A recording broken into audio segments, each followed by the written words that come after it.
कभी कभी क्या होता है कि क्वेश्चन आपको आता होगा, you will be able to understand कि क्वेश्चन पूछा क्या जा रहा है, and you will also be able to know कि what to write in that particular question. लेकिन you will be able to understand only the partial thing. पूरे question में whatever thing is being asked, whatever issue is being asked, whatever topic is being asked, आपको partially पता होगा.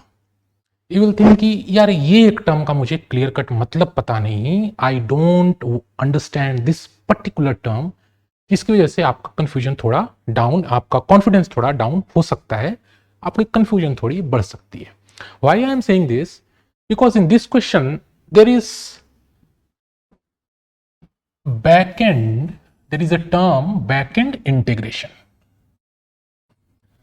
ई governance के ऊपर question है, UPSC का favourite topic है e governance. The question is saying e-governance projects, the key terms, the first is e-governance projects. तो e-governance तो इस क्वेश्चन का थीम है, that is the core theme. But related to e-governance, what the question is actually asking, that we need to decode.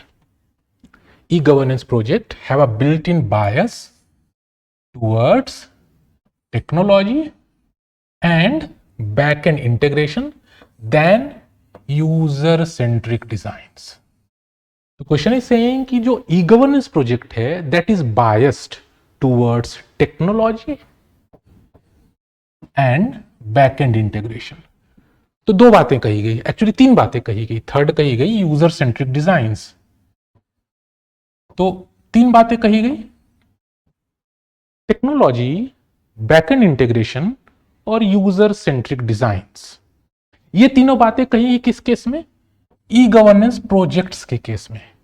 And it is being said that the projects have a bias towards technology and backend integration at the cost of user centric designs.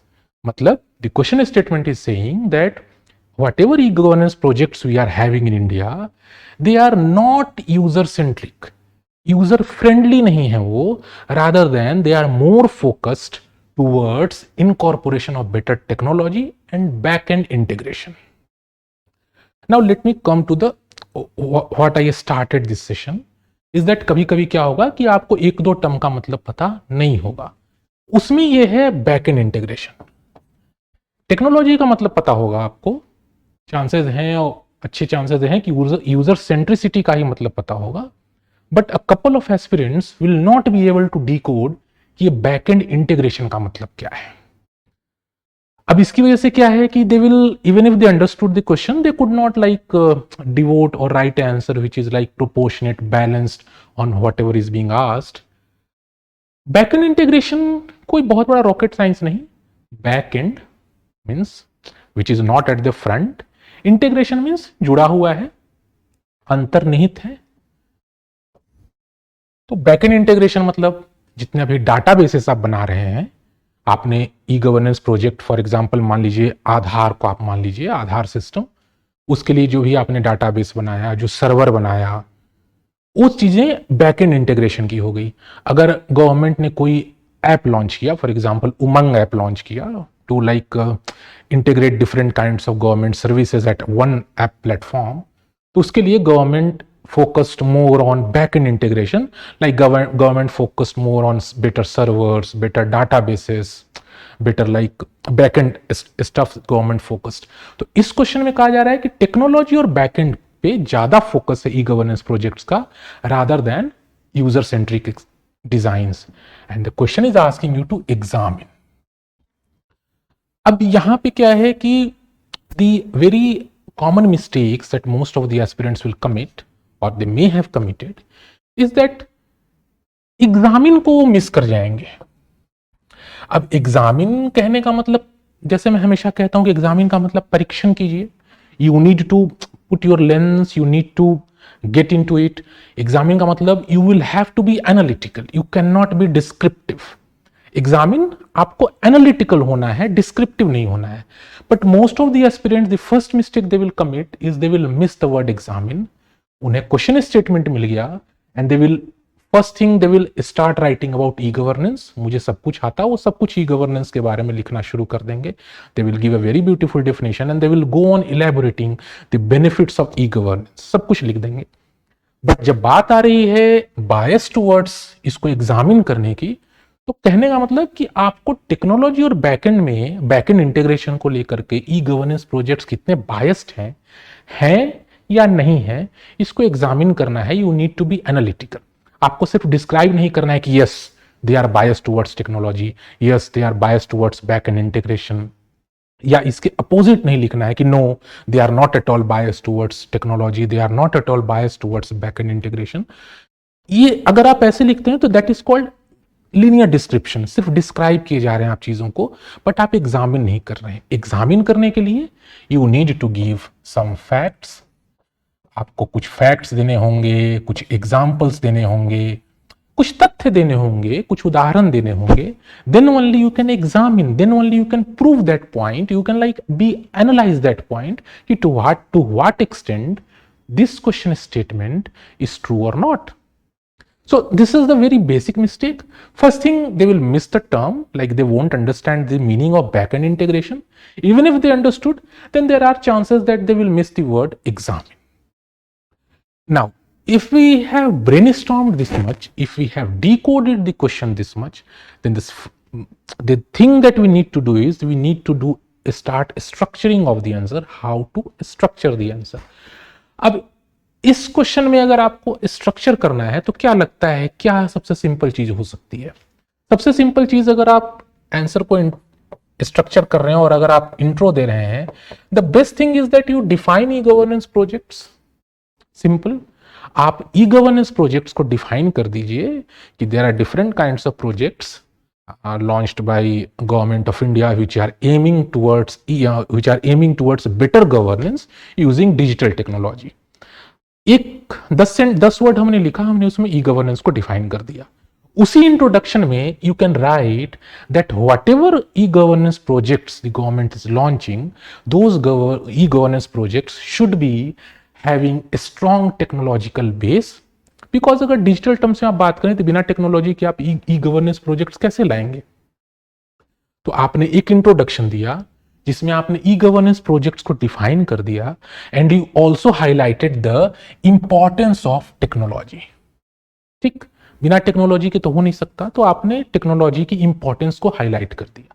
Now ये highlight करने के बाद you could have moved towards the body of the answer, और उसमें आप बता सकते हैं कि भैया टेक्नोलॉजी की इंपॉर्टेंस तो है, that is a valid point, but it should not happen the like कि आपका सारा ध्यान टेक्नोलॉजी पे ही रहे, कि हम बिल्कुल टेक्नोलॉजी से बहुत अच्छा सा प्रोजेक्ट बना दें. क्या फायदा उस प्रोजेक्ट का, क्या फायदा उस ऐप का जिसको बनाने में आपने टेक्नोलॉजी, सॉफ्टवेयर इंजीनियर्स और डाटाबेस और सर्वर्स के ऊपर करोड़ों रुपए खर्च कर दिए, बट क्या फायदा उस ऐप का अगर वो ऐप रूरल इंडिया में नहीं पहुंच रहा, if the poor people of the India are not able to understand और use that app for their own benefit, तो अल्टीमेटली आपका ई गवर्नेंस का जो ऑब्जेक्टिव है दैट इज गेटिंग डिफीटेड. तो इस पूरे आंसर में आपको यही हाईलाइट करना है कि टेक्नोलॉजी इज गुड, बट बायस किस किस केसेस में है, और बायस अगर है तो फिर आप कंक्लूड कर सकते हैं कि बायस नहीं होना चाहिए. We should also focus on this user centric designs. अब आपको as the question is asking to you to examine, then the first thing is that you pick these two, technology and backend integration, और आप उसको examine कीजिए. आप examples दे सकते हैं और आप बता सकते हैं कि whether there is a bias, yes or no. कैसे है? सबसे पहला बायस अगर आप देखें तो अगर आप आधार का एग्जाम्पल लें, द आधार सिस्टम, क्या होता है आधार सिस्टम में? दैट आधार सिस्टम बायोमेट्रिक लेना, बायोमेट्रिक रिकॉर्ड मेंटेन करना, है कि नहीं? अब उसमें क्या है कि आप कहीं भी, अगर आप कभी किसी आधार सेंटर में गए होंगे तो आपने देखा होगा कि बायोमेट्रिक सिस्टम रिकॉर्ड करने के लिए, अपडेट करने के लिए they have a proper setup. अब उसके लिए ऑब्वियस सी बात, उनका एक सर्वर है, सारा डाटा मेंटेन किया हुआ है, डाटाबेस मैनेज कर रहे हैं वो, दी गवर्नमेंट UIDAI जो भी है मैनेज कर रही है. बट इस केस में क्या है कि आपने बहुत सारे केसेस देखे होंगे ऑथेंटिकेशन फेलियर के. अब ये ऑथेंटिकेशन फेलियर क्या है कि कभी ऐसा हो रहा है कि हम गए हैं आधार अपना बायोमेट्रिक वेरीफाई करवाने और उस, या आप कोई गवर्नमेंट की सर्विस लेने जा रहे हैं, बेसिकली ये पुअर पीपल या मैनुअल लेबरर्स के साथ बहुत ज़्यादा हो रहा है कि वो कभी अपना कोई बेनिफिट, गवर्नमेंट बेनिफिट ले गए और उनका आधार बायोमेट्रिक वेरीफाई नहीं हो पा रहा, ऑथेंटिकेट नहीं हो पा रहा। मल्टीपल रीजंस हैं इसके पीछे। ओल्ड एज की वजह से उनके फिंगरप्रिंट्स कुछ ना कुछ चेंजेस हो रहे हैं, तो they are like not adept with that thing, and उसकी वजह से उनके ऑथेंटिकेट नहीं हो पा रहे हैं बायोमेट्रिक्स, तो उसकी वजह से ऑथेंटिकेशन फेलियर है। तो हमने आधार को टेक्नोलॉजी से और बैकएंड इंटीग्रेशन से सॉलिड तो बना दिया, बट यूजर सेंट्रिसिटी उसमें थोड़ी सी गायब है, थोड़ी सी लैगिंग है। आप इसमें MGN रेगा जैसे बहुत सारे जो गवर्नमेंट स्कीम्स है उसका बता सकते हैं कि किस तरीके से बेनिफिट्स नहीं पहुंच पा रहे because of the failure of the biometric authentication. इसके अलावा आप इसमें एक एग्जांपल और दे सकते थे उमंग ऐप का, जो मैंने शुरू में ही बताया। अभी उमंग ऐप क्या है कि गवर्नमेंट ने एक ऐप बनाया जिसमें बहुत सारी गवर्नमेंट सर्विसेज जो हैं, गवर्नमेंट की सर्विसेज जो हैं उसमें इंक्लूड की गई। बहुत अच्छा ऐप बनाया, आप मल्टीटास्किंग वाला ऐप कह सकते हैं। बट इस ऐप के लिए भी क्या है, sound technology, integration of different schemes उसमें इंक्लूड कर दिया, डिफरेंट डाटाबेसेस सबको इंक्लूड करके एक ऐप बनाया। बट चैलेंज उमंग ऐप के साथ यह है कि रूरल एरियाज में पीपल आर नॉट अवेयर, तो अवेयरनेस का इशू है, अवेयरनेस का इशू है। People hardly know. बहुत सारे आप में से बहुत सारे एस्पिरेंट्स को उमंग ऐप के बारे में पता नहीं होगा। आप अभी डाउनलोड करके अपने फोन में देखिए, आपको पता चलेगा उमंग ऐप में गवर्नमेंट की कितनी सर्विसेज एक जगह पे अवेलेबल है। तो अवेयरनेस लोगों को पता नहीं है, they don't have digital literacy to use that kind of app. तो उसकी वजह से क्या है कि हमने टेक्नोलॉजी और बैकएंड इंटीग्रेशन तो कर लिया, बट कहीं ना कहीं यूजर सेंट्रिसिटी नहीं है। और भैया जब जिसके लिए आपने प्रोजेक्ट बनाया, जिसके लिए आपने ऐप बनाया, अगर उसको यूज करने वाले लोग ही उसको अच्छे से यूज नहीं कर पा रहे, तो क्या फायदा टेक्नोलॉजी और बैकएंड इंटीग्रेशन का? Valid point. अब ऐसे ही 2-3 एग्जांपल दे करके यू कुड हैव एग्जामिन्ड। हमने क्या किया कि हमने एग्जाम्पल भी दे दिया।